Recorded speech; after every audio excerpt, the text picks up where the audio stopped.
The most dangerous thing that can happen to someone with absolute power is meeting their equal. Hi everyone, it's FBS. Silver has spent 10 years building an empire on one rule: stay invisible, stay untouchable, let no one close enough to see what he actually is, and for 10 years it worked perfectly. Then someone sent him a pink cupcake. This story started as a question I kept asking myself. What does it actually feel like when the armor you built to survive becomes the thing slowly killing you? And what happens when the one person capable of stripping it away is also the last person in the world you should trust? This is the edited version for YouTube. If you want the full uncut experience, the Patreon link is in the description and pinned below. Now let's get into it. Chapter 1: The Shattered Glass. Fractured chandelier light glittered over the city's elite. Silver hated these events. Leaning against a cold marble pillar in a shadowed alcove, the 27-year-old was devastatingly striking. His pale skin and tailored black suit marked him as something dangerous. He already controlled half the city's underground. Tonight he was just a ghost. He breathed in slowly, tasting nothing but the bitter, metallic smell of his chemical scent blockers.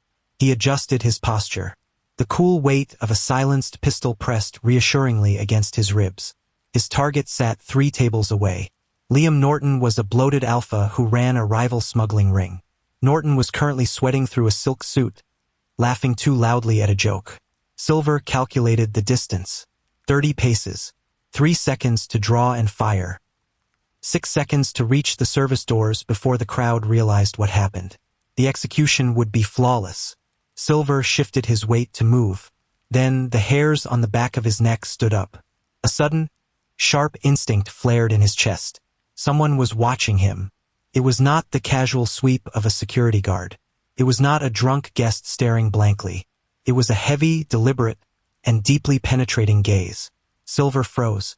He tightened his grip on his concealed weapon. He slowly traced the invisible line of sight upward. His eyes locked onto the VIP mezzanine. A man stood near the brass railing. He was older, dark-haired with silver at his temples, and completely at ease. He was not looking at the crowd. He was looking directly into the shadows at Silver. Silver tightened his jaw. He refused to break eye contact. The man's expression was entirely too calm. He did not look afraid of the stillness Silver projected.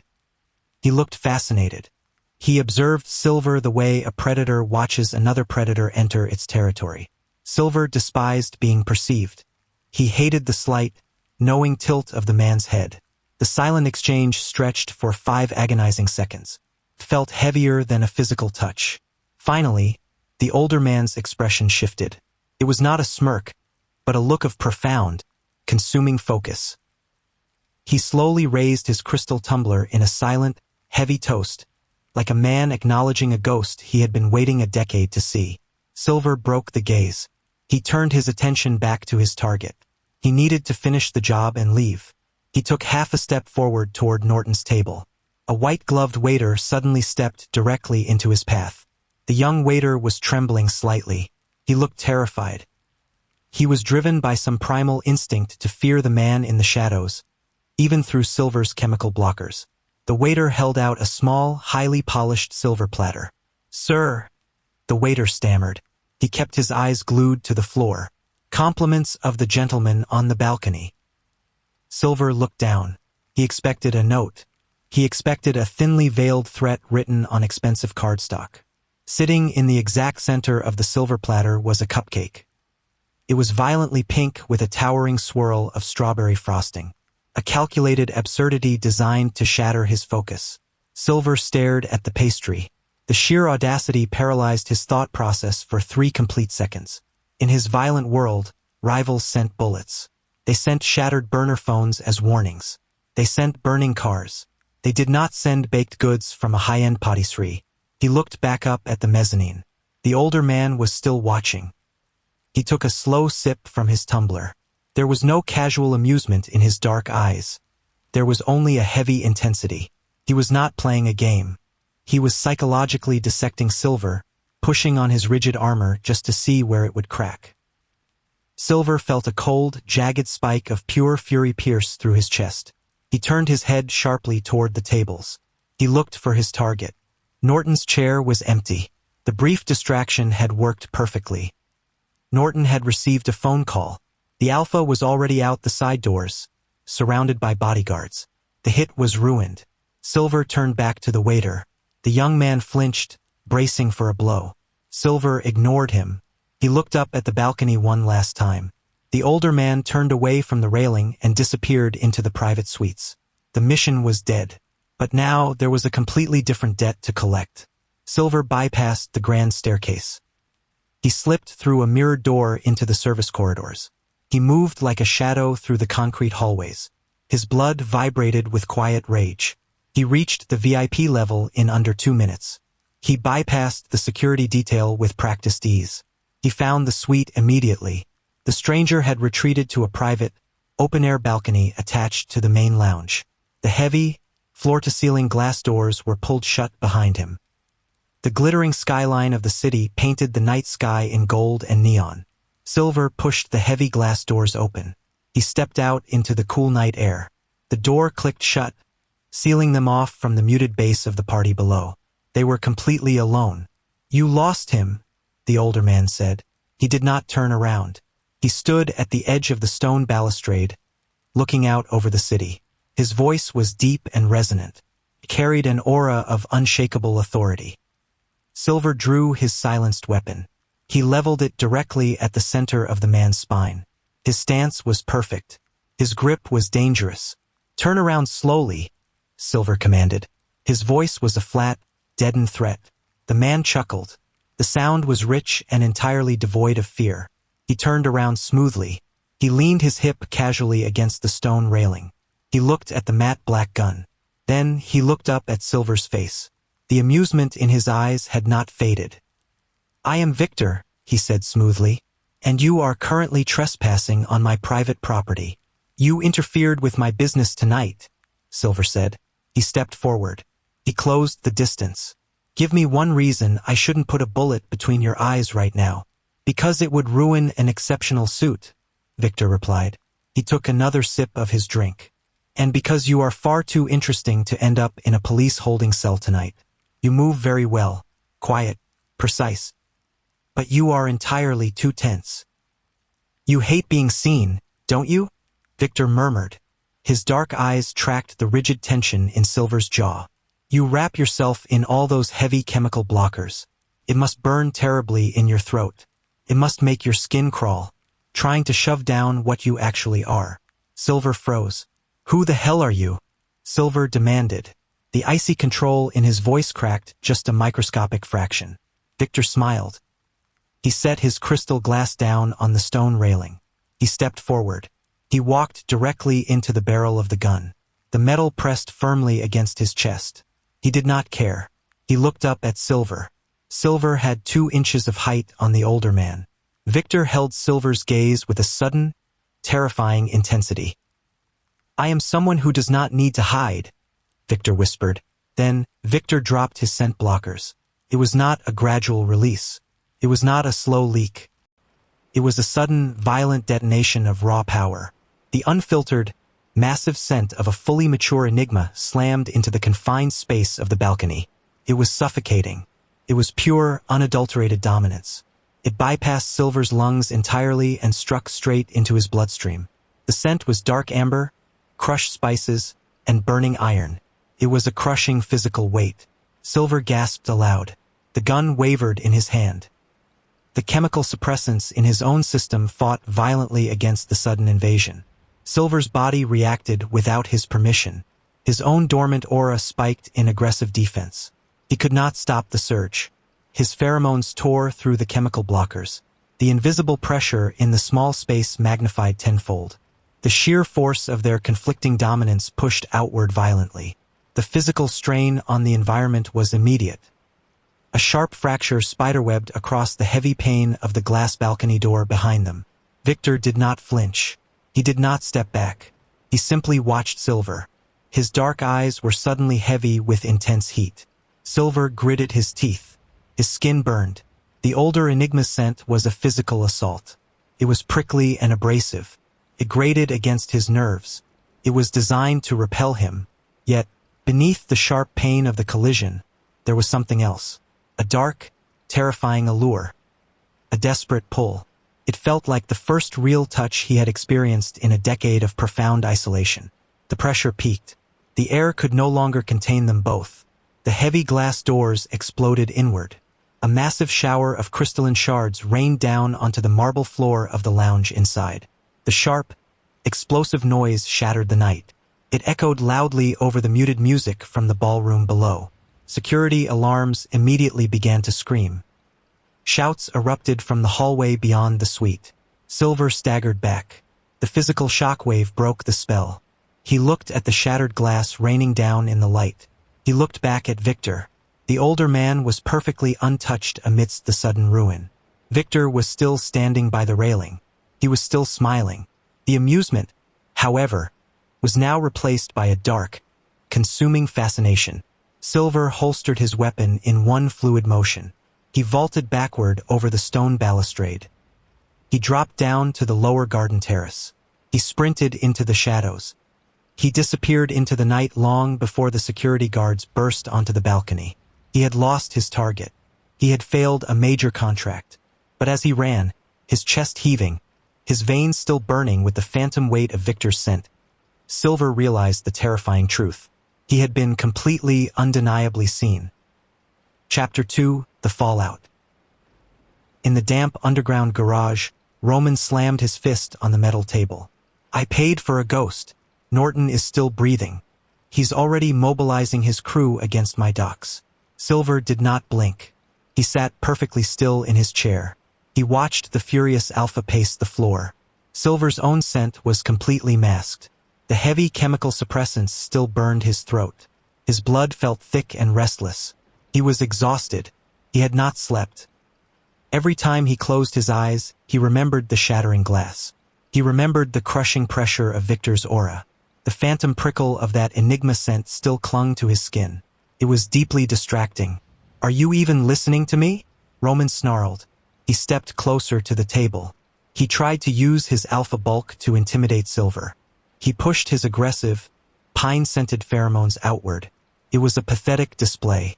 To an Enigma, an alpha's aggression felt like a gentle breeze. Silver found it profoundly boring. Silver stood up. He moved with sudden, terrifying speed. He did not raise his voice. He did not release his scent. He simply grabbed Roman by the lapels of his leather coat. Silver slammed the larger man backward against a concrete pillar. The impact knocked the breath from Roman's lungs. Silver pressed his forearm against the man's throat. He leaned in close. His dark eyes were entirely empty of emotion. Norton got lucky, Silver said. His voice was a flat, dead whisper. A third party intervened. It was an anomaly. It will not happen again. Roman choked, his hands grasping at Silver's arm. My docks. Your docks are fine, Silver interrupted coldly. Tell your men to stand down. Do not make a move. I will find Norton. I will finish the contract by Friday. If you raise your voice to me again, I will add you to the list. Silver released him. Roman slid down the pillar, gasping for air. The alpha fear was now thick and bitter in the room. Silver turned his back on the man. He looked at his second-in-command, a quiet beta named Jake. Get him out of my sight, Silver ordered. Jake nodded. He dragged the coughing gunrunner out of the garage. Silver was finally alone. He braced both hands on the metal table. He let his head hang down. His chest heaved with a sudden, frustrated breath. One man with a pink cupcake had ruined it all in 3 seconds. Silver pulled his phone from his pocket. He had tasked his information brokers the moment he escaped the hotel. He opened the secure file they had just sent him. The older man had not lied. His name was Victor Karling. Victor Karling, CEO of Karling Holdings. Billionaire. Public face. The man smiled thinly from a press photo like he had never been afraid of anything in his life. An enigma hiding in plain sight. Silver felt a sharp spike of pure rage. Victor had played him. He had treated Silver like a mildly entertaining distraction. Silver's core wound was his desperate need to be unreadable. He needed to be feared. Victor did not fear him. Victor saw right through the armor. Silver locked his phone. He needed to reset the board. He needed to prove to Victor Karling that he was not a toy. Silver left the garage and headed for the financial district. It took him 40 minutes to ghost his way to the penthouse executive level. Victor sat behind a massive desk, reviewing a tablet. His tie was loosened, and he looked completely at ease. Silver stepped out of the shadows. He let the heavy door click shut behind him, the sound sharp in the quiet room. Victor did not flinch. He did not even look up immediately. He slowly finished reading a paragraph on his tablet. He set it down. Then he raised his head. "The front desk usually calls up," Victor noted calmly. He leaned back in his leather chair. He steepled his fingers together. "I am not a scheduled appointment," Silver said. His voice was ice. He walked slowly toward the center of the room. He kept his hands free. He was ready for a fight. "Clearly," Victor said. The ghost of a smile touched his lips, but his dark eyes remained entirely severe. "You prefer dramatic entrances, shattered glass, broken locks. You are exactly the destructive young man I expected you to be." Silver stopped in front of the desk. He planted his hands firmly on the polished wood. He leaned over, invading Victor's space. He projected pure intent. "Stay out of my business, Karling," Silver warned softly. "I do not care how much money you have. I do not care what you are. If you ever interfere with one of my contracts again, I will bleed you out on this expensive rug." Victor looked at Silver's white-knuckled grip on the desk. He looked up at Silver's dark, furious eyes. The older man did not push his scent outward. He kept his blockers firmly in place. Yet his natural dominance still filled the room. Victor chuckled. It was a rich, dark sound. "You are vibrating with anger," Victor observed. He sounded like a scientist studying a fascinating new species. "But you are not angry about the contract. You kill people for a living. Missing one target is a logistical error. It is easily fixed." "Do not analyze me," Silver snapped. His jaw clenched tight. "I don't have to analyze you." "You are broadcasting it," Victor said smoothly. He leaned forward slightly. He mirrored Silver's posture. The physical distance between their faces was suddenly very small. "You are angry because I looked at you. You are furious because of what happened on that balcony. Because you felt it." Silver felt a cold shock hit his stomach. He tightened his jaw. "I felt nothing." "Liar," Victor whispered. His dark eyes locked onto Silver's. "You felt the exact same thing I did. It hurt. It was agonizing. But you did not want to pull away. You ran because it terrified you." "Shut up," Silver hissed. He reached into his jacket. In a flash of silver, he drew a combat knife. He drove the heavy blade straight down into the desk. The steel buried itself an inch deep into the wood, right between Victor's hands. Victor looked at the vibrating knife. He did not blink. He looked back up at Silver. The heavy, obsessive weight in his gaze finally bled entirely through his corporate armor. "Beautiful violence," Victor murmured softly, completely unbothered by the threat, but entirely misdirected. "Your anger is a shield, Silver, and I am going to strip it away." Silver ripped the knife free. He wanted to strike. He wanted to wipe that smug, entertained look off the CEO's face. He wanted to see Victor bleed, but he could not do it. Striking Victor felt like striking a concrete wall. It was entirely futile. Victor was not afraid. The lack of fear neutralized all of Silver's weapons. Silver stepped back from the desk. He sheathed the knife. His chest was tight. The chemical blockers in his system felt like they were failing. He felt exposed beneath the bright office lights. "Consider the warning delivered," Silver said coldly. He turned his back on the desk. He needed to leave. The air in the office was becoming too heavy to breathe. "Silver," Victor called out. Silver paused near the heavy doors. He did not turn around. He hated that Victor knew his name. "The cupcake was strawberry," Victor said. His tone was light, almost conversational. "I chose it specifically. It seemed like a terrible contrast to your entirely bleak wardrobe. I am glad it made an impression." Silver pushed the doors open. He walked out into the corporate hallway. He did not look back. He hit the stairwell. His hands were shaking, not from adrenaline, from frustration. Victor had dismantled him with a few words and a smile, but as he disappeared back into the shadows of the city, Silver realized a much worse truth. Victor was right. The encounter on the balcony had terrified him. And worse, Silver could not stop thinking about it. Chapter 3: The Ghost. The heavy doors clicked shut. The sound echoed in the massive office. Victor Karling was finally alone. Victor stared at the jagged knife scar in his desk, slowly tracing the fractured grain. A slow, dark smile curved Victor's lips. He had expected anger. He had expected threats. He had not expected the sheer, suffocating intensity of the younger Enigma's presence. Silver was a tightly coiled spring. He was vibrating with suppressed power. The chemical blockers Silver used were top tier. They hid his scent from the alphas and betas of the city, but they could not hide his true nature from Victor. Victor poured a measure of scotch and walked to the windows. He owned this city completely, every building, every judge, every street, except the man who just walked out of his office. He dropped his blockers and searched the air for any trace of Silver. Nothing, just the bitter ghost of chemical suppressants. Profound disappointment.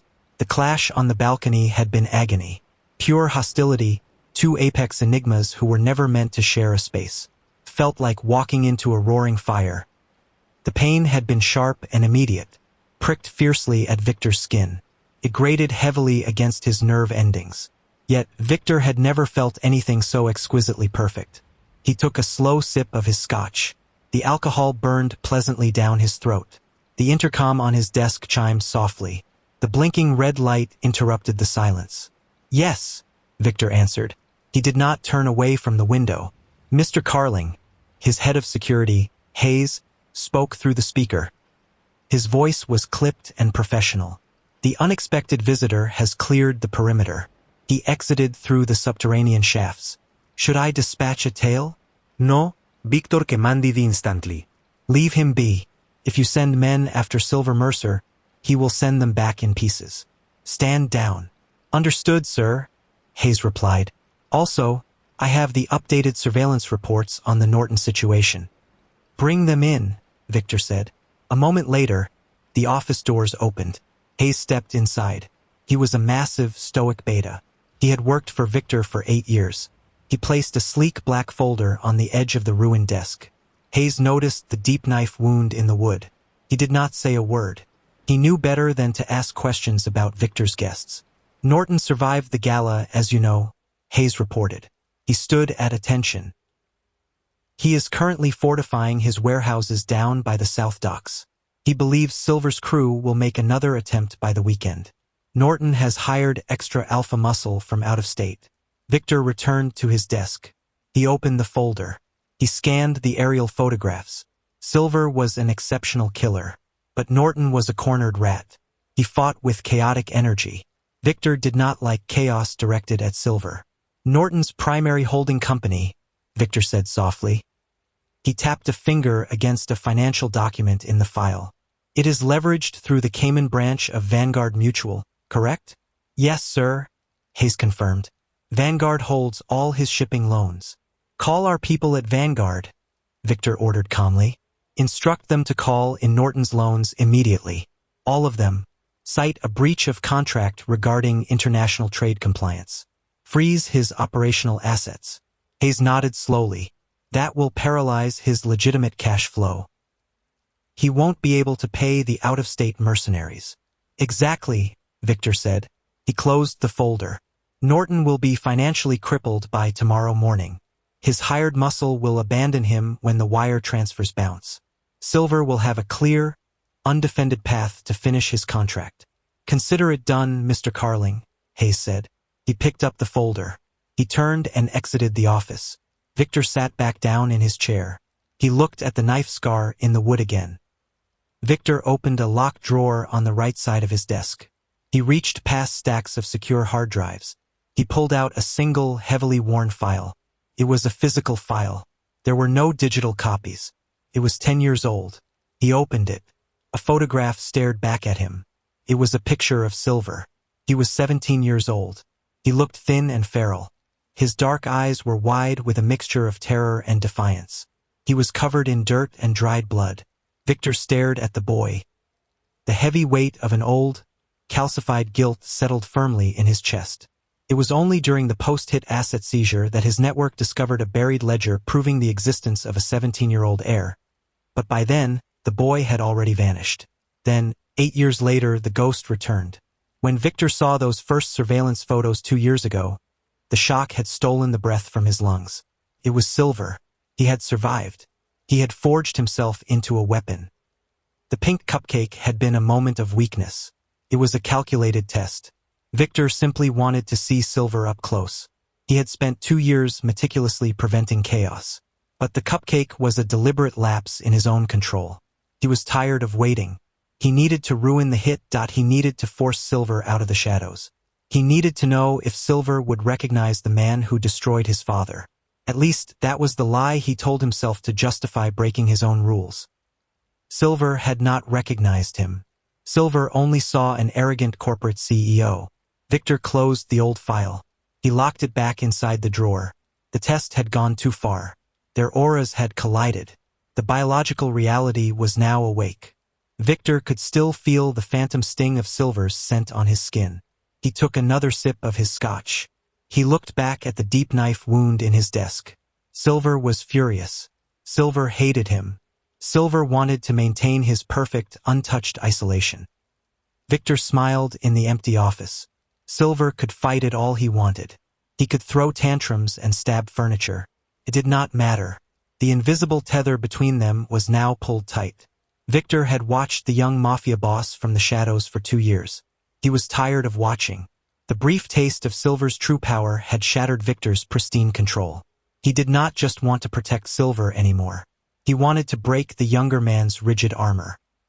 He wanted to strip away the chemical blockers. He wanted to force Silver to acknowledge what they were to each other. Victor finished his drink. He set the empty crystal glass down next to the ruined wood. Silver was going to learn a very hard lesson. He was the deadliest man in the city. But Victor was the man who owned the city. And Victor always collected what belonged to him. Chapter 4: The Pheromone Strike. Silver sat alone in the VIP lounge of the Omar. It was 2 in the afternoon, and the main floor was silent. He liked the quiet space to think. He stared at the ledger on the glass table, but the numbers blurred. He was exhausted. The chemical blockers were taking a heavy toll. He had doubled his dosage since the balcony incident. His blood felt thick. His skin constantly felt too tight. He needed to ensure his Enigma aura remained completely buried. He could not afford another slip. Footsteps echoed across the empty dance floor below. Silver stiffened. He slid his hand under his jacket. His fingers brushed the cold metal of his gun. He did not draw it yet. He stood up. He walked to the edge of the glass mezzanine. He looked down into the shadows. Victor Karling was walking up the central staircase. He wore a charcoal suit today. It was immaculate. He moved with lazy, terrifying confidence. He did not look around. He looked straight up. His dark eyes locked onto Silver immediately. He always knew exactly where to find him. This was becoming a relentless pattern. Victor had become a suffocating shadow. He had shown up at a real estate auction Silver attended in disguise. He had appeared at a dockside restaurant where Silver was having a quiet meeting. Victor never brought guards. He never made a public scene. He just watched. He applied silent, suffocating pressure. "The front doors are locked," Silver stated. His voice cut through the empty club. "Your security system is surprisingly basic," Victor replied. He reached the top of the stairs.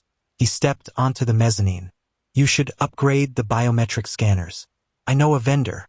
"Get out, Karling," Silver warned. He did not move. He stood his ground. "You look terrible, Silver," Victor observed softly. "Your posture is rigid. You are barely sleeping. My schedule is none of your concern." "It is my concern when you are poisoning yourself," Victor said. He took a few slow steps closer. "You increased your suppressants. I can smell the chemicals from across the room. It is a bitter, ugly scent. It masks what you truly are." Silver glared at him. "And what do you use, Karling? You walk around in the daylight. You hide just like I do." Victor took a slow step closer. "I use my wealth, Silver. I funded a private lab. They synthesized a clean, seamless blocker for me. Costs millions. It leaves no trace and takes no physical toll. I tried to funnel them through a blind, untraceable shell company into your black market supply line last year. You destroyed the shipment before it even reached your inner circle. You were far too paranoid to accept an anonymous anomaly in your ledger. You are relying on toxic black market garbage. It is destroying your nervous system. It keeps me alive, Silver shot back, his jaw clenched tightly. It keeps me in control. Control is an illusion. Victor stopped a few feet away. You are suffocating yourself. You are slowly crushing your own biology to appease a city full of weak alphas. It is a tragedy. I am not a tragedy, Silver said. His voice dropped to a whisper. I am the man who will put you in the ground if you take one more step. Victor smiled. It was that same dark, amused smile. It infuriated Silver. Victor did not fear the threat. He welcomed it. Victor took the step. He closed the final distance between them. They were chest to chest. Silver held his ground. He refused to back away. He tilted his chin up to maintain eye contact. Silver was taller. The height difference was slight, but it was noticeable. The proximity was suffocating. Do it, then, Victor murmured. His voice was a low, resonant rumble. Draw your weapon. Try to put me in the ground. Silver stared into the older man's eyes. His heart hammered against his ribs. His hand gripped the gun under his jacket, but his fingers would not pull it. The instinct to strike was completely paralyzed. It was the first time in his life he had issued a lethal threat and found himself physically incapable of acting. He was trapped in Victor's gravity. You see, Victor whispered. He leaned down slightly. His breath brushed against Silver's ear. You cannot do it. The gun is useless. Your anger is a shield. It is a very fragile shield. Silver gritted his teeth. You know nothing about me. I know everything that matters, Victor said. He pulled back just enough to look at Silver's face. His expression shifted. The amusement vanished. It was replaced by a heavy, consuming intensity. I know exactly what you are hiding. Then Victor dropped his scent mask. He did not just let it slip. He unleashed it. He tore the invisible barrier away completely. The heavy, unfiltered aura of a fully mature Enigma slammed into the confined space of the mezzanine. It was a physical blow. The scent of crushed spices and burning iron flooded Silver's senses. It was dark. It was overwhelmingly dominant. Silver gasped sharply. His hands flew up. He grabbed Victor's lapels to steady himself. His knees buckled slightly under the sheer pressure. His dormant aura thrashed against the suppression. Victor reached up, gripping Silver's waist to hold him steady in the storm.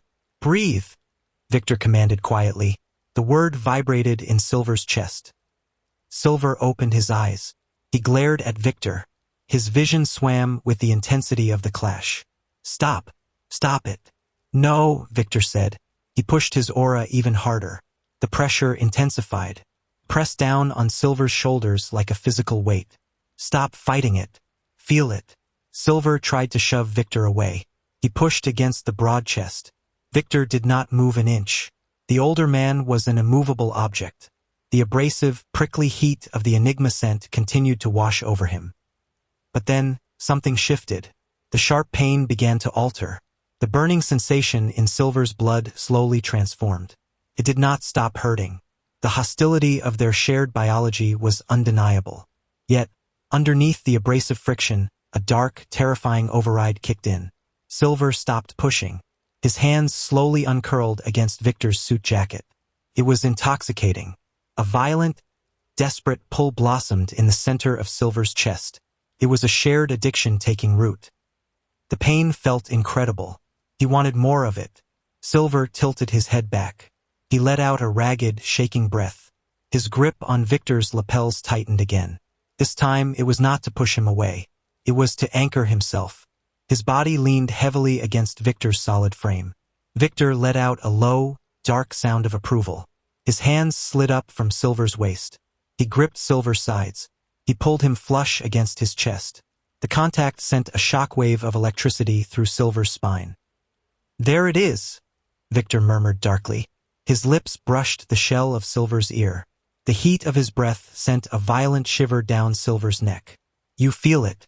You know exactly what this is. Stop hiding from me. Victor's hand moved higher.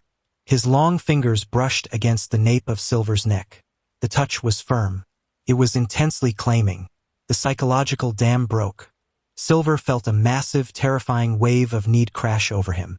It completely bypassed his logic. It bypassed his 10 years of strict discipline. He wanted to submit to the friction. He wanted to fight for dominance. He wanted to consume the man holding him. The realization struck him like cold water. He was losing control. The terror of it eclipsed everything else. He could not afford this. Vulnerability meant death. Silver reacted with raw, panicked violence. He tore himself out of Victor's grip. He swung his forearm hard against Victor's chest, shoving him back. Victor stumbled slightly.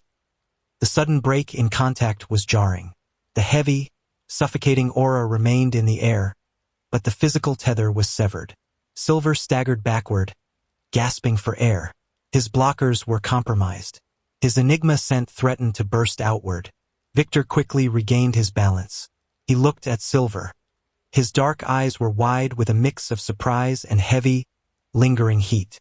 He took a step forward. "Silver! Stay back!" Silver snarled. It was not a calculated threat. It was a genuine, desperate warning. Silver turned on his heel. He did not look back. He sprinted toward the emergency exit at the back of the mezzanine. He slammed his shoulder into the heavy metal door. Crashed open. The bright afternoon sunlight hit him like a physical blow. He spilled out into the alley. He walked fast. He needed distance. He needed to hide. But as he disappeared into the crowded city streets, Silver knew the terrifying truth. He was no longer in control. He was running. And he knew, with agonizing certainty, that he could not outrun the pull of Victor Karling. Chapter 5. The Invisible Shield. Silver splashed ice-cold water over his exhausted face. For days since he fled the Omar, the withdrawal was tearing him apart. Enigma biology was a ruthless master. For 10 years, Silver had kept his inner nature completely starved. He survived on heavy chemical suppressants. He maintained an untouchable existence. Then Victor Karling ripped the doors open. Victor exposed him to the crushing weight of another Enigma aura. The exposure changed everything. His body now knew what it was missing. The phantom scent of crushed spices and burning iron refused to leave. Silver dried his face with a towel. He tossed it aside. He walked out of the sparse bathroom. The safe house was stripped bare. Exactly what he needed. The heavy metal door clicked open. Jake stepped inside. Silver's second-in-command looked uneasy. "We have a problem," Jake said. He held a thick tablet in his hand. "Norton is making his move," Silver guessed. He walked over to the desk. He checked his sidearm. "Tell the men at the South Docks to prepare for a heavy assault." "That is the problem," Jake replied. He placed the tablet on the metal desk. "Norton isn't moving. Norton is finished." Silver paused. He looked up. "Explain." Jake tapped the screen. Financial reports and police blotters appeared. Norton lost his funding. Someone called in all his international shipping loans overnight. His bank accounts are frozen solid. His offshore assets are completely locked. He couldn't pay his out-of-state mercenaries. They walked off the job this morning. Silver stared at the glowing numbers. A cold knot formed in his stomach. Who called in the loans? "A major holding company based in the Caymans," Jake said. He swiped to the next page. "But that is not all. The Maroney brothers were planning a drive-by on our East Side warehouse. They never made it. Federal agents raided their stash house 3 hours before the hit. It was a surgical strike. The feds knew exactly where the weapons were hidden. The Maroneys are in federal custody." Silver crossed his arms. He stared blankly at the wall of monitors. His mind raced. "And the local police?" Silver asked quietly. "They pulled all patrols away from our delivery routes," Jake confirmed. He looked deeply disturbed. "They cited a sudden reassignment protocol from the mayor's office. Our trucks are moving completely uncontested. Someone is clearing the board for us." Silver. "They are dismantling our enemies before they can even draw a weapon." In the underworld, protection always meant a debt. Silver did not owe debts. "It is a setup," Silver stated. His voice was hard. "Someone is trying to make us complacent. They want us to drop our guard. Then they will move in and take the territory." "Who has that kind of power?" Jake asked. To freeze international banks? To move federal agents and local police simultaneously? That takes a massive, systemic infrastructure. Silver did not answer immediately. The cold knot in his stomach tightened. He thought of a high-end corporate office. He remembered a man in an immaculate suit smiling with confidence. You kill people for a living. Missing one target is a logistical error. It is easily fixed. Victor Karling. Silver gripped the edge of the metal desk. The metal groaned slightly under the pressure. It made perfect sense. Victor owned half the city. Victor had politicians in his pocket. Victor had the wealth to manipulate international banking. But why? Why would a legitimate billionaire protect a mafia boss? Find the paper trail, Silver ordered sharply. He pointed at the tablet. Look at the holding company that froze Norton's accounts. Trace the subsidiaries. Follow the money.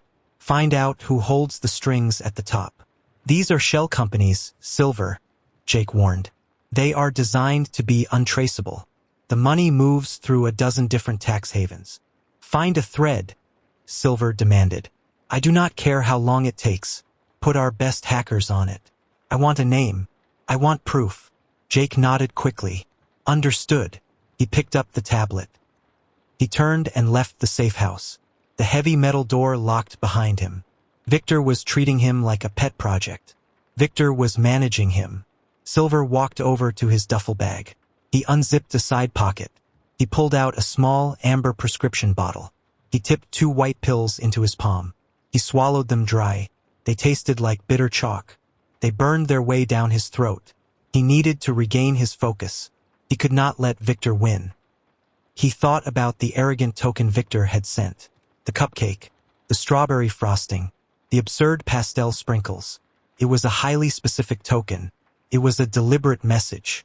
Victor wanted Silver to know exactly who was playing with him. Victor wanted Silver to feel the invisible pressure.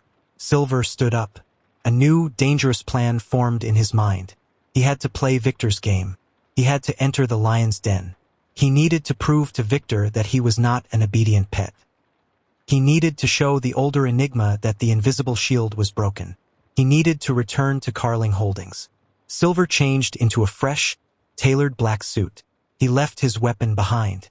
He needed a psychological strike. He drove toward the financial district. The top floors of the Karling Tower were dark. Perfect. He wanted to leave a message, not a confrontation. He broke into the penthouse suite for the second time. The office was silent. No trace of Victor's scent. Silver walked slowly toward the desk. He stopped. He looked down at the center of the polished wood. The jagged scar from his combat knife was still there. Victor had not repaired it. Victor had not replaced the desk. He had left the violent wound exactly as it was. It was a silent testament to their clash. Silver stared at the splintered wood. The sight sent a strange, unexpected shiver down his spine. Felt intimate. Felt like a secret shared between enemies. Silver reached into his suit pocket. He pulled out a small, delicate object. He placed it carefully inside the jagged scar of the knife wound. It was a single, pristine silver bullet. It was a symbol of his trade. He recognized the dark irony of bringing no weapon only to leave live ammunition as a bloodless message. But it was a promise of intent. But more importantly, it was a direct response to the pink cupcake. It was Silver saying, "I see you. I know you are watching." Silver stepped back. He looked at the desk one last time. He turned and disappeared into the shadows. He left the office exactly as he found it. The game was no longer one-sided. The hunt had officially begun. Chapter 6: The Cupcake Callback. The morning sun hit the glass of the Karling Holdings Tower. It painted the executive floor in bright, cold light. Victor arrived at 6, 2 hours before anyone else. He preferred the silence. He pushed open the heavy doors to his office. He stepped inside. He stopped. The air was disturbed. It was a microscopic shift. A standard alpha would never notice it. But Victor was an enigma. His senses were apex. He did not smell another scent. Silver was too disciplined for that. The heavy chemical suppressants ensured the young mafia boss left no biological trace. But the atmosphere felt bruised. It felt like a heavy shadow had recently occupied the space. Victor walked slowly toward his desk. His eyes immediately fell on the center of the polished wood. He stopped. He stared. Resting perfectly inside the jagged scar of the knife wound was a single silver bullet. It was polished to a mirror shine. Caught the morning light. It was a beautiful, dangerous object. Victor did not call security. He did not reach for a weapon. Instead, a slow, dark smile spread across his face. A heavy surge of heat settled low in his stomach. He walked around the desk. He sat down in his leather chair. He leaned forward and studied the bullet. It was a direct response to the pink cupcake. Victor had sent a mocking, brightly colored pastry. Silver had returned a piece of cold ammunition. It was a sharp escalation. Victor reached out. He picked up the bullet. The metal was cool against his skin. He rolled it slowly between his thumb and index finger. Silver had not surrendered. He had hunted Victor back. This bullet was a message. Stop managing me. Victor chuckled. The sound was deep and rich in the empty office. Silver was magnificent. Too proud to bow. Too wild to accept protection without a fight. Victor closed his fist around the silver bullet. The heat in his stomach flared into a sharp ache. It hurt perfectly. Victor wanted that pain again. The controlled environment of his corporate life suddenly felt profoundly boring. He was tired of boardrooms. He was tired of compliant betas and predictable alphas. He wanted the terrifying, unstable gravity of Silver Mercer. He opened his eyes. He pressed the intercom button on his desk. "Hayes," Victor said. His voice was calm. A few moments later, the heavy doors opened. Hayes stepped inside. The head of security looked alert. He carried a tablet. "Good morning, Mr. Karling," Hayes said. He walked toward the desk. Then he stopped dead in his tracks. Hayes stared at Victor's hand. He saw the silver bullet resting on the mahogany. The beta's face went completely pale. His professional demeanor cracked. "Sir," Hayes said. His voice was tight. "When did that arrive?" "Sometime in the night," Victor replied smoothly. He set the bullet back down inside the knife scar. "It is a rather elegant delivery method, don't you think?" Hayes stared at the bullet. "Sir, we had a total perimeter lockdown. I need to initiate a sweep." "Sit down, Hayes," Victor commanded. It was not a request. Hayes hesitated. He looked at the door. He looked at the bullet.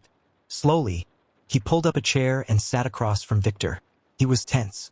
"There is no need for a sweep," Victor said. He leaned back in his chair. "The guest has already left. He is not hiding in the air ducts." "Who was it?" Hayes asked. "Silver Mercer." Hayes swallowed hard. The name carried heavy weight in the city. The Mafia Boss? He bypassed our entire network. "He is very good at his job," Victor noted. He sounded proud. "Do not punish your men. They could not have stopped him. Silver is a ghost when he wants to be." Hayes looked at the bullet again.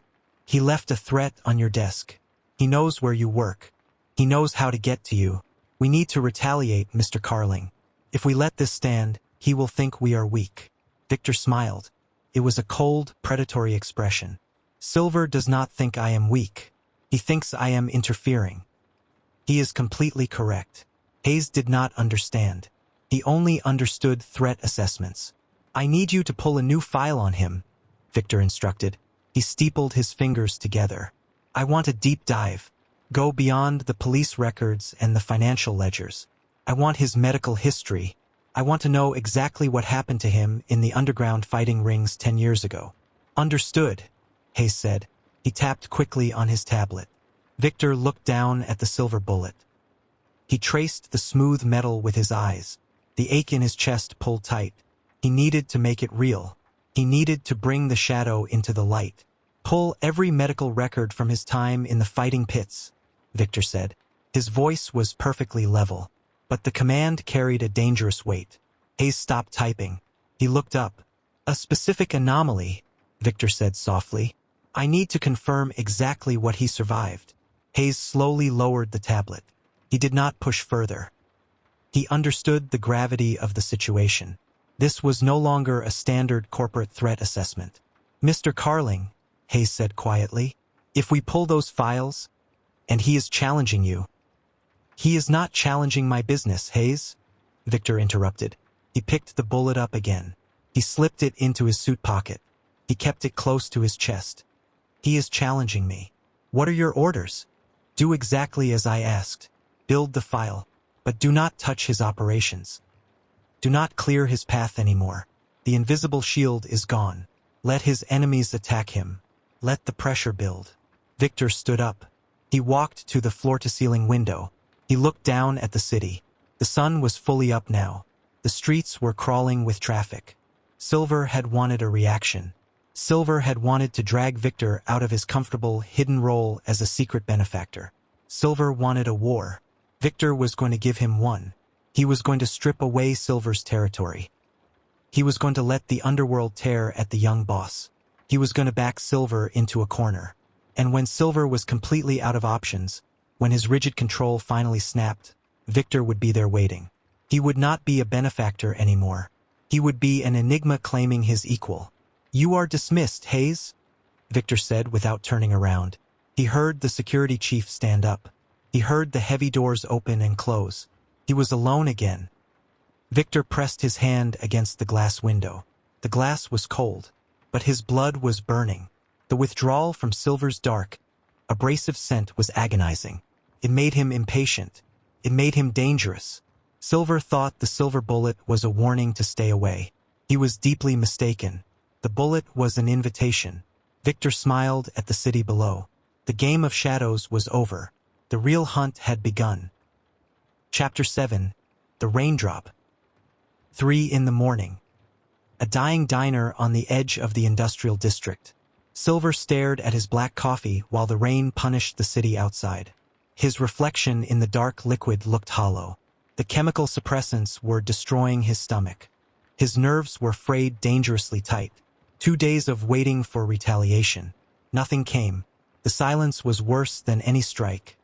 His body desperately craved Victor's scent, and the need was a constant, throbbing ache. The heavy diner door swung open. The little brass bell chimed weakly. Silver didn't look up until the air grew heavy, thick with a sudden, localized density that made his heart stop. Silver raised his head. His heart stopped dead in his chest. Victor Karling stood in the doorway. He did not look like a polished billionaire CEO. He looked like a man who had been walking in the freezing rain for hours. His expensive navy suit was completely soaked. The dark fabric clung heavily to his broad frame. His dark hair was plastered to his forehead. Cold water dripped steadily from his sharp jawline. Victor saw Silver sitting in the corner. He froze in his tracks. For a long, agonizing moment, neither man moved. The only sound in the room was the heavy rain pounding violently against the large glass windows. They were two predators. They had inevitably stumbled into the exact same neutral cage. Silver braced himself. His hands slid slowly under his jacket. He expected a cruel smirk. He expected the overwhelming, crushing dominance of Victor's aura to flood the room. He prepared himself for a brutal fight. It did not come. Victor did not smile. He looked at Silver with profound, quiet exhaustion. He slowly walked across the checkered linoleum floor. He did not approach Silver's booth aggressively. Instead, he slid into the booth directly across the narrow aisle. They were only 3 feet apart. The tired waitress woke up. She poured Victor a cup of coffee without asking for his order. She quickly retreated back behind the counter. She left them completely alone in the dim light. I was walking, Victor said quietly. His deep voice lacked its usual sharp, mocking edge. I did not plan to be here. Neither did I, Silver replied. His voice was a dry, raspy whisper. Victor wrapped his large, pale hands around the cheap ceramic mug. He stared at the thin steam rising from the dark coffee. The rain is very cold tonight. It was a mundane observation. It was so entirely normal that it shocked Silver to his core. There were no complex riddles. There were no veiled threats. The relentless, exhausting game of chess had simply stopped. Silver looked closely at the older Enigma. Without the pristine corporate armor, Victor looked deeply human. The silver at his temples stood out starkly against his wet, dark hair. The lines of fatigue around his eyes were prominent. The crushing weight of his absolute power seemed to drag heavily on his shoulders. You look terrible, Victor noted softly. He did not say it to be cruel. He stated it as a gentle, undeniable fact. "So do you," Silver answered flatly. "The withdrawal," Victor said. He finally raised his eyes. He looked directly into Silver's dark gaze. "It is difficult." Silver swallowed hard. His throat felt like cracked glass. He could not lie to him. The energy required to maintain the lie was completely gone. "It is agony," Silver admitted. The raw confession hung in the damp, quiet air. Victor slowly nodded.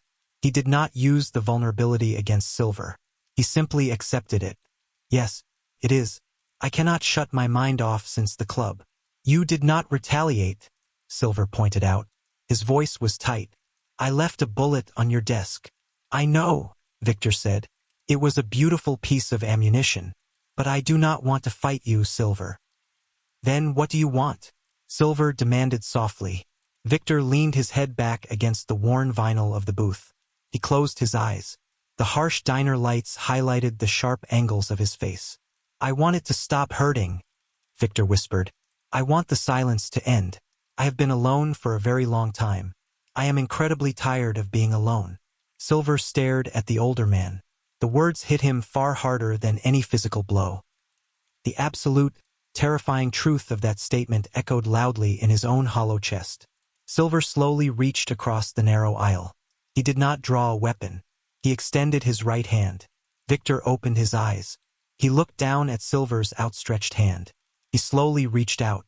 Their fingertips brushed over the edge of the table.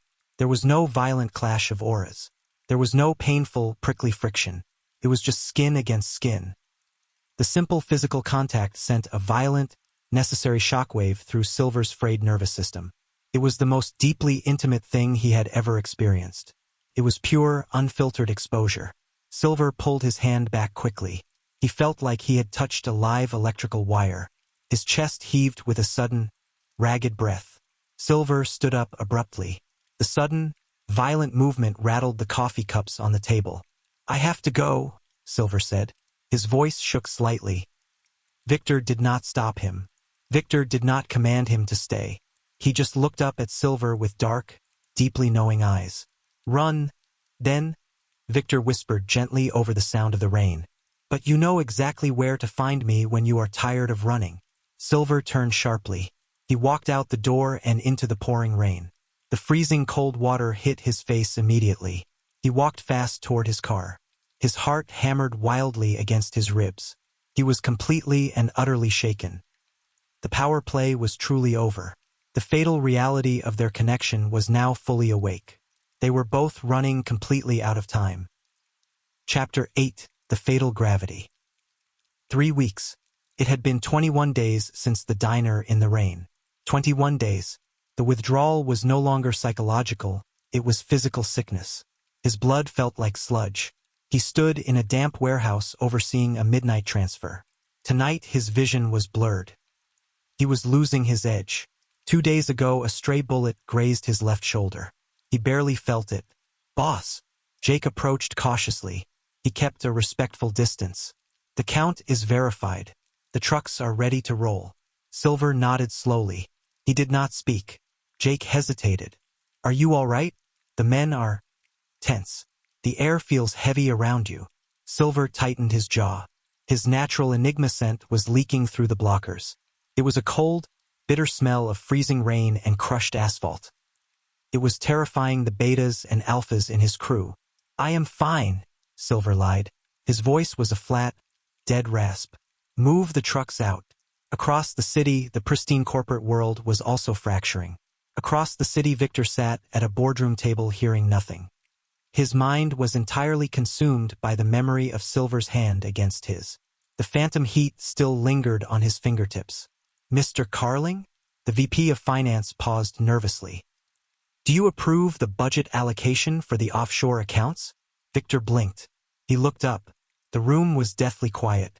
10 highly paid executives were sweating under his cold gaze. Victor's legendary control was slipping. He was irritable. He was deeply impatient. The trivial details of his empire felt profoundly useless. He picked up a solid gold pen from the table. He pressed his thumbs against the center. The thick metal broke cleanly in half. Black ink spilled over his fingers and onto the pristine financial reports. The executives stared in absolute terror. "The meeting is over," Victor commanded softly. He walked out. The mutual insomnia pushed them both into the night. It was 2 a.m. They were both driving aimlessly through the city. It was not a planned meeting. It was pure, undeniable magnetism. Silver pulled into an abandoned parking garage. He killed the engine. He just wanted silence. 60 seconds later, headlights swept the concrete. A black sedan rolled in and stopped 50 feet away. The headlights died. Silver froze. His heart slammed against his ribs. The air in the massive garage instantly grew unbearably dense. Victor stepped out of his car. He wore a simple black trench coat over a dark shirt. The corporate armor was completely gone. They stared across the empty concrete. For a long moment, neither moved. Then, pulled by an invisible chain, they walked forward, stopping just out of reach. With no chemical blockers tonight, their auras collided. Dark spice slammed into freezing ash. The prickly sting was instantly swallowed by a profound sense of shared rhythm. The invisible bond between them was a physical weight pressing them together. Silver's breath hitched. His chest heaved. He looked up into Victor's face. Victor's dark eyes were completely black with heat. The older man looked dangerous. He looked utterly consumed by hunger. His jaw was clenched so tight the muscle fluttered. "You are bleeding," Victor rasped. His deep voice vibrated through the concrete floor. His eyes locked onto the dark stain on Silver's left shoulder. "I lost focus," Silver whispered. His voice shook. He did not look away from Victor's mouth. "You are losing your edge. So are you." Victor took a slow half-step forward. He invaded Silver's space. The friction of their sense magnified tenfold. It burned beautifully. "I am losing my mind," Victor confessed darkly. Silver tilted his chin up. He refused to step back. The pull was agonizing. His entire body screamed at him to bridge the final gap. He wanted to grab Victor by the coat. He wanted to crush their mouths together. He wanted to be consumed by the overwhelming dominance standing in front of him. Victor raised his hand. He did not touch Silver. He just hovered his large palm an inch over Silver's uninjured shoulder. The heat radiating from Victor's skin was intense. "We cannot stay away from each other," Victor murmured. His voice dropped to a devastatingly low frequency. "It is destroying us both." "It is a trap," Silver breathed out. His dark eyes fluttered shut for a brief second. He leaned slightly into the phantom heat of Victor's hand. "It is," Victor agreed. He closed his fingers into a fist, fighting his own violent urge to take hold of the younger man. "It is entirely fatal." Silver opened his eyes. He saw the exact same desperate realization in Victor. They were used to total control, but in this dark, flickering garage, they were completely powerless. The resistance had broken them both. They were trapped in each other's gravity. It was too late to run. It was too late to hide. The tension stretched until it felt like the concrete pillars would shatter. Neither of them yielded. Neither of them pulled away. They just stood there, burning in the heavy, abrasive heat of their shared biology. They had reached the edge of the cliff. There was nothing left to do but fall. Chapter 9: The First Claim. The silence in the underground parking garage finally shattered. No words were spoken. Words had become entirely useless. They drove through the empty streets in savage tandem, two enigmas who had finally stopped running. When the elevator doors sealed shut inside the Karling residential tower, the crushing, prickly pressure of their clashing auras filled the confined space like a collapsing star. The pain was immediate. The need was worse. And this is where the full Patreon version takes over. Chapter 9 contains the complete explicit first claim, the collision, the dominance war, and the moment these two enigmas finally stop fighting what they are to each other. If you want the full experience, the link is in the description. By the time the city outside the penthouse windows turned gray with dawn, something permanent and irreversible had been forged between them. The first claiming exchanged between enigmas was not just a territorial mark. It was an override, permanently rewriting their shared chemistry from the inside out. Chapter 10: The Paper Trail. Victor Karling was losing his legendary focus. The morning sun glared fiercely through the penthouse windows. He sat at his massive desk. A mountain of financial approvals awaited his signature. Normally, he reviewed every single line. He possessed a terrifying eye for detail. Today, he barely looked at the numbers. His mind was entirely occupied by silver. He reached into his pocket and pulled out the silver bullet, rolling it between his fingers. His own scent felt incomplete without the bitter ash and freezing rain. His executive assistant knocked on the heavy doors. She walked in holding a secure tablet. She looked slightly nervous. "The Norton asset liquidation, Mr. Karling," she said. She placed the tablet on his desk. "Using the Vanguard proxy leaves a direct paper trail to our primary offshore accounts. Legal advises routing it through 3 more shell companies to scrub the origin. It will take 48 hours. Victor did not care about 48 hours. He cared about silver. He was entirely consumed by the memory of their violent clash. He wanted Norton crippled today, no matter the operational cost. "Bypass the scrub," Victor commanded. He scanned his thumbprint on the screen, authorizing the blunt force financial strike. "Execute the liquidation immediately." "Sir, that will expose the historical origin of the Vanguard funds," she warned. "I do not care," Victor said dismissively. He handed the tablet back. He turned his leather chair toward the window. He wanted the day to end. He wanted the night to begin. It was not a careless mistake. It was a deliberate, arrogant sacrifice of protocol. The claiming from the night before had... His mind was incredibly sharp. He was hunting. Jake stood directly behind him. The beta held a cup of black coffee. They were tracking the financial anomalies that recently crippled Liam Norton. Silver refused to let the mystery go. Victor claimed he was not managing Silver anymore. Silver simply did not believe him. "Look at this," Silver commanded quietly.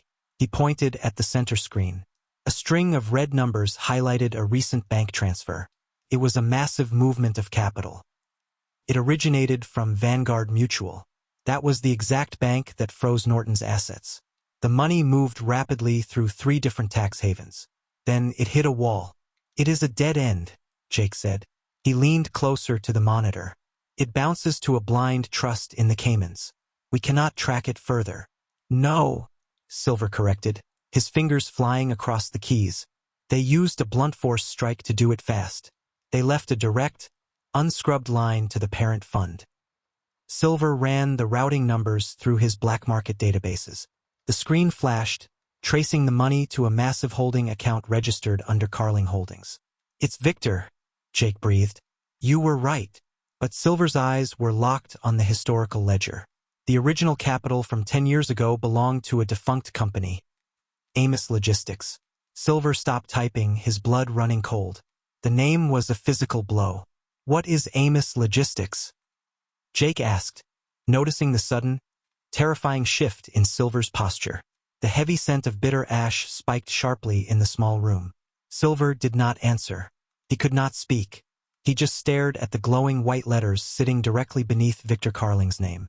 He knew that name. Every syndicate heir knew that name. 10 years ago, Amos Logistics was the faceless corporate entity that destroyed his father. Amos bought up the shipping routes. Amos bribed the police captains. Amos choked Marcus Mercer's empire until there was nothing left but blood and desperation. The silence in the safe house was absolute. Jake took a slow, terrified step backward. As second in command, Jake knew Silver was a hidden enigma who had clawed his way out of the fighting pits. But Silver had never told anyone his real last name, nor the identity of the father he had lost. Jake did not know the whole story, but he easily recognized the look of pure murder on Silver's face. The pieces of the puzzle slammed violently together. Victor was the architect of his trauma. Victor ordered the hit on his father. The older Enigma was simply paying off a moral debt. And Silver had let him. Silver had let Victor touch him. He had let Victor claim him in the dark. He had surrendered his control to the man who slaughtered his family. The betrayal was absolute. It was a jagged knife twisting deep into his gut. The intense, addictive pull of their shared biology suddenly felt like poison. The memory of Victor's hands on his skin made Silver physically sick. "Silver," Jake whispered nervously. Silver stood up. His metal chair crashed backward onto the concrete floor. He did not bother picking it up. He turned away from the monitors. His face was a mask of cold, unadulterated rage. His dark eyes were completely dead. "Gather the top lieutenants," Silver ordered. His voice was a flat, terrifying rasp. "For what?" Jake asked. "Prepare for war," Silver said. He walked toward the heavy metal door. He grabbed his combat jacket from a hook. He checked the heavy magazine of his pistol. He slammed it back into the grip with brutal force. "The truce is over." Chapter 11. Victor stood by the massive glass wall of his penthouse when the air pressure dropped. Silver kicked the front doors inward. He threw the crumpled documents onto the coffee table. "Amos Logistics," Silver said. "Flat. Dead." Victor did not flinch. "You found the ghost file." What followed was not a conversation. It was a detonation. 10 years of buried trauma tore through the penthouse like a physical storm. They fought with fists and raw Enigma fury across the marble floor, two predators settling a decade of blood debt with their bare hands. When the violence finally burned itself hollow, Silver placed his hand flat over Victor's heartbeat. "The debt is not paid," Silver said softly. 10 years in the pits cannot be fought away. Attraction brought us here, not forgiveness. Trust has to be rebuilt in blood. If you ever lie to me again, I will not just ruin your desk. I will take your head." Victor smiled slowly. "I expect nothing less, Silver." They were bleeding, newly bonded, and emotionally unresolved.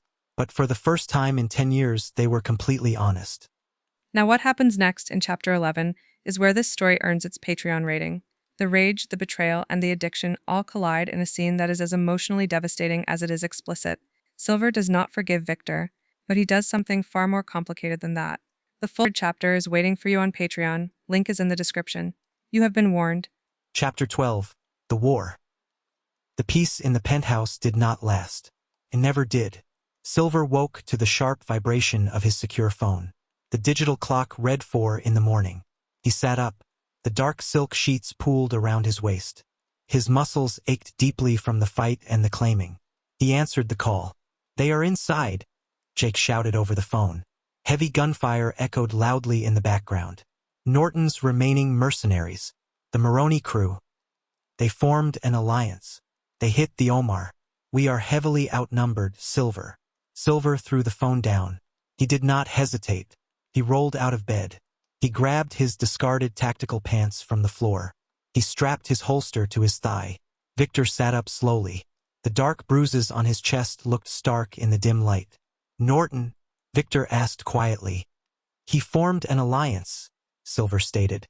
He chambered a round in his pistol. "They hit my club. The shield is gone. They think I am weak." Victor's expression darkened. He did not look away. "They think you are weak because I allowed it. I ordered my men to drop the shield weeks ago, the morning after you left the Silver Bullet. I wanted to back you into a corner.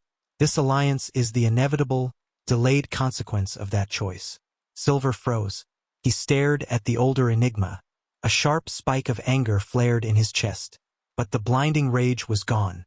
They were finally past secrets. "Then you will help me clean up your mess," Silver said flatly. Silver expected Victor to stay behind.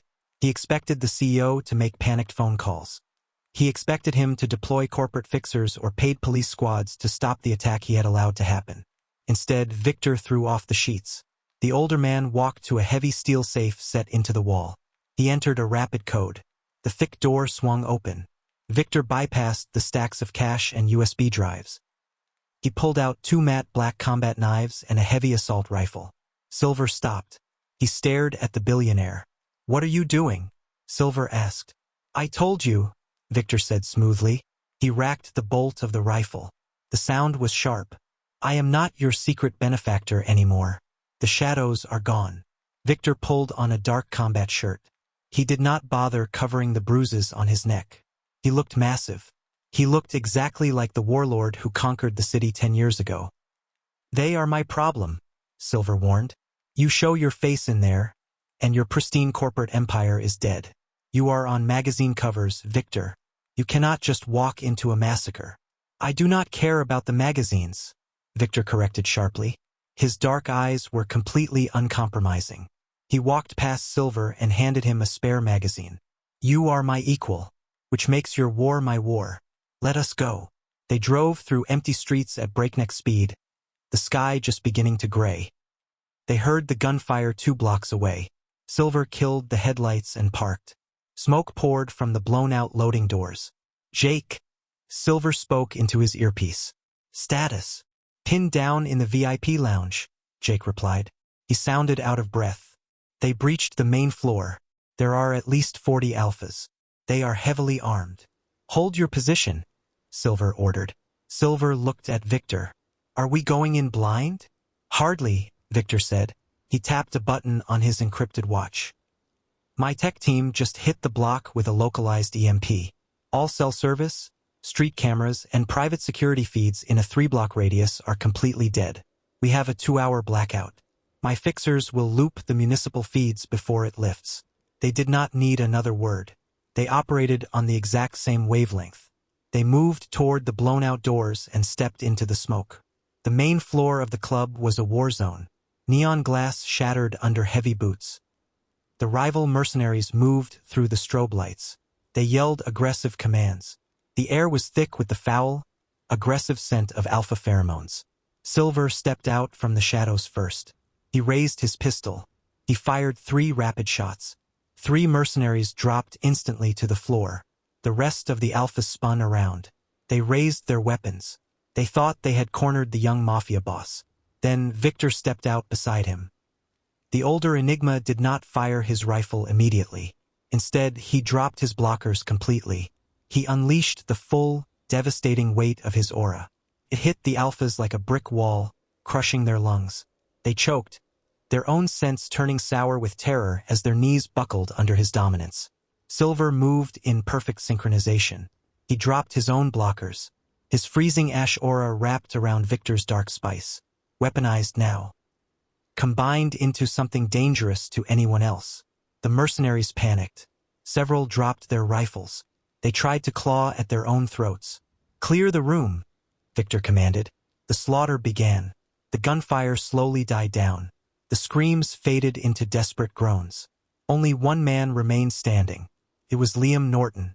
The bloated alpha hid behind the DJ booth. He held a gun to Jake's head. Norton sweated profusely. His eyes were wide with sheer panic. He stared at Victor Karling in absolute disbelief. Victor lowered his rifle slowly. He wiped a streak of blood from his cheek. He smiled. It was a cold, merciless expression. I own the legitimate businesses, Victor corrected softly. He took a slow step forward. I also own the shadows, and you just broke into my property. Stay back, Norton screamed. He pressed the gun against Jake's temple. I will kill him. Silver did not blink. He raised his pistol. He needed a surgical disarm to protect his second-in-command. He aimed at Norton's knee. He pulled the trigger. The gunshot cracked loudly. Norton screamed in agony. His leg buckled completely. He dropped the gun and collapsed hard onto the floor.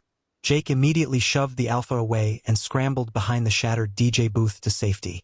He looked up at the 2 Enigmas standing over him. Silver looked down at the ruined alpha. He felt absolutely no pity. He raised his gun again to finish the contract. Victor placed a heavy hand over Silver's weapon. He pushed the barrel down gently. Allow me, Victor murmured. Silver stepped back. He clicked the safety on his pistol and lowered it completely to his side. He yielded the kill. It was a massive display of trust. Victor drew one of his matte black combat knives. He crouched down next to Norton. The alpha sobbed in terror. Victor grabbed Norton by the collar. He pulled him close. The dark spice of his aura completely suffocated the dying man. You threatened what I protect, Victor whispered into Norton's ear. Victor drove the knife into Norton's chest with sudden finality. Norton gasped once. His eyes rolled back. He went completely still. Victor stood up. He pulled the knife free. He wiped the blood casually on his dark combat pants. He turned to look at Silver. The club was completely silent. The neon lights flickered weakly over the bodies. The war was officially over. The alliance was entirely broken. The Norton contract was finally closed. Roman would have his docs by Friday. Jake slowly pushed himself up from behind the shattered DJ booth. He stared at the ruined bodies and then he stared at Victor Karling. The beta was trembling. not from fear of the dead, but from the absolute, mind-bending shock of seeing the city's pristine billionaire dripping with blood next to his boss. Silver? Jake breathed, his eyes darting between them. What is this? Silver looked at his second-in-command. The time for secrets was over. This is the new empire. Jake, Silver stated calmly. His voice carried absolute authority. Victor is with us. The corporate and the underground are one. Do you have a problem with that? Jake looked at the sheer, terrifying dominance radiating from both men. He swallowed hard, his loyalty to Silver overriding his profound shock. He straightened his posture. No, boss. No problem. Good, Silver said. Get our surviving men out the back doors. Victor's fixers are inbound to handle the mess. Jake nodded quickly and vanished into the shadows to rally the crew. Once they were alone, Silver stepped forward. He looked at the older man's bleeding wounds. Victor had fought in the trenches. He had bled for Silver. The blood debt was finally being paid. Silver reached out. He grabbed the back of Victor's neck. He pulled him down. It was not a kiss of total forgiveness. It was a fierce, bruising acknowledgement. Victor kissed him back fiercely. He wrapped his arms around Silver's waist. The city belonged to them now. The corporate divide was gone. They were two kings. They had conquered the night together. Real trust was finally taking root in the ruin. Chapter 13. Apex Predators. Victor's fixers erased every trace within the hour, bodies, footage, and any record that 40 men had ever walked through those doors. And tomorrow? Silver asked. You cannot go back to magazine covers after this. I don't intend to, Victor said. I am stepping down as public CEO. I am done pretending to be a civilized man in the sunlight. I prefer to rule from the shadows now. Let us go home, Victor murmured. They drove back through a waking city that had no idea who ruled it. This chapter has a full steamy scene between Silver and Victor that I cannot play here. 2 enigmas, 1 bed. If you want to hear how this story actually ends, it is waiting for you on Patreon. Link in the description. In the penthouse bathroom, under the rainfall shower, they washed the blood and ash from each other in complete silence. Silver's hands careful over Victor's bruises. Victor's hands gentle over Silver's bullet graze. The starkest contrast to every brutal thing that came before it. Victor pressed a small glass vial into Silver's hand. No more black market poison. Only the clean formula now. You only need it for the outside world. Silver closed his fingers around it. Behind closed doors, he was finally free. Victor reached into the pocket of his discarded tactical gear and pulled out the silver bullet. He set it down on the nightstand beside the vial. The threat finally put to rest. Silver kissed him once, slow, lingering, a promise of what they were building. Then he pulled Victor into his arms. He did not feel owned. He felt equal. He felt grounded. The war was over. The empire was secured.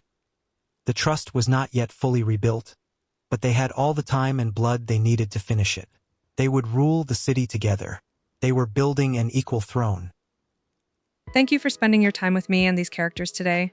I really hope Silver and Victor's story stayed with you. It was special to me to write about that moment where perfect control finally breaks. If you want to experience their full raw connection, the explicit version is live on Patreon right now. You can find that link in the pinned comment. Thank you for supporting my work and making these stories possible. I'll see you in the next one.